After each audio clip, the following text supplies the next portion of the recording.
The day-long event was attended by agricultural leaders and media from all over the globe. Please welcome to the stage your event host and moderator. The Iowa Ag Summit was conceived and hosted by Bruce Rastetter, an agricultural entrepreneur who also serves as the president of the Iowa Board of Regents. And he believes the media are asking the wrong questions. They really never got asked about these issues. And what surprised us when we thought about this is that no one had really asked them substantive ag questions. Everyone talks about the price of corn when they come to Iowa and ethanol, but not the whole host of issues that we know are really important, like nutrient runoff, conservation. How are we going to deal with those issues? All attendees were asked the same questions. And for the most part, everyone was in agreement on the issues presented at the summit. But there were notable differences on the merits of the Renewable Fuel Standard, or RFS.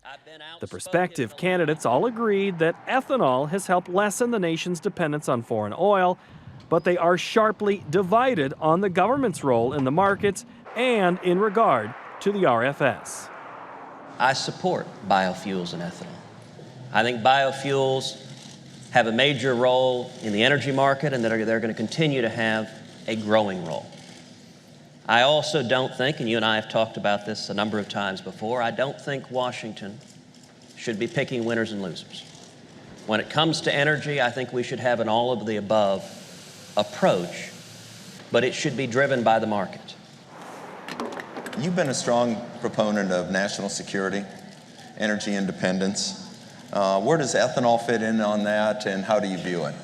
Well, every gallon of ethanol you can produce here in Iowa is one less gallon to have to buy from people who hate your guts. So keep it up. Former Senator Rick Santorum of Pennsylvania views a stable ethanol industry as a significant driver in the heartland. One of the things that I felt was really important was to get out there and say how important it is to show how efficient ethanol has become, how important it is from the standpoint of an oxygen and to improving octane ratings, all of the things that ethanol can bring to the table. I just thought was an important thing, and it creates jobs in small town and rural America, which is where people are hurting. Most attendees, however, believe ethanol is strong enough to stand on its own without federal mandates. Ethanol is a good thing for America and for the world. It is clean, it is renewable, it is American-made. We should push it, but not by forcing people to buy it. Do you support the extension of the wind tax credit? I do if a state wants to do it. I don't at the federal level. I think all of these need to be looked at, whether it's oil and gas, whether it's the wind side, whether it's the RFS. I think all of them need to be put on the table, prove up whether or not these are, in fact, in the best interest of this country. Wisconsin Governor Scott Walker took a different approach, calling on federal agencies to do their part to ensure a fairness in the marketplace. I do believe, we've talked about this before, it's an access issue.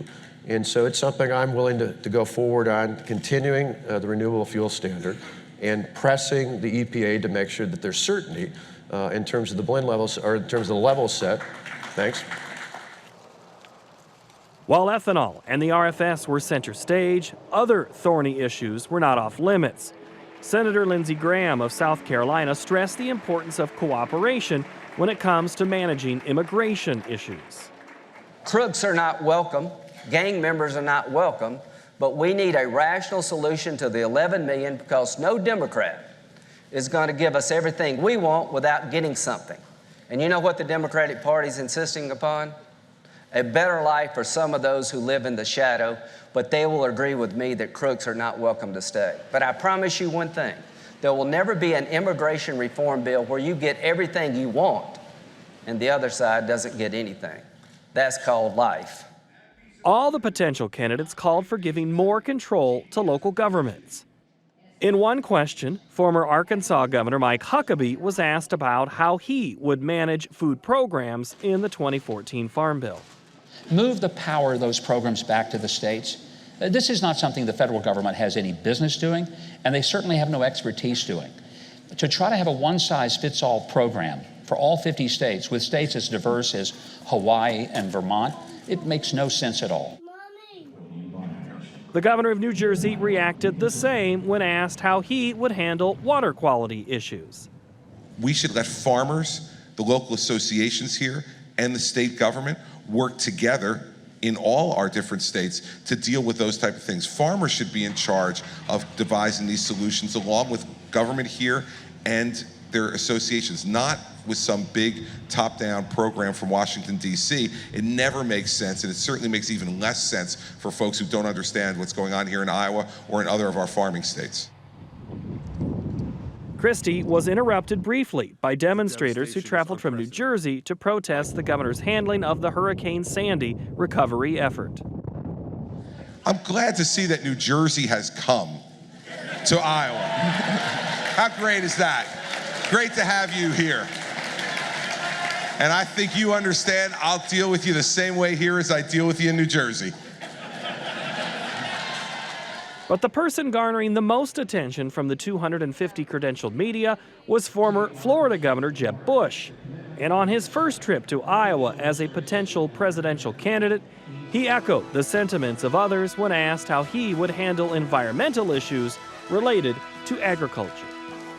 The only way to make this work effectively is not to mandate and yell and scream and have press conferences and great photo ops. It's to work in a collaborative way to make sure that the viability of agriculture is front and center as you try to achieve a larger public good. For Market to Market, I'm Paul Yeager.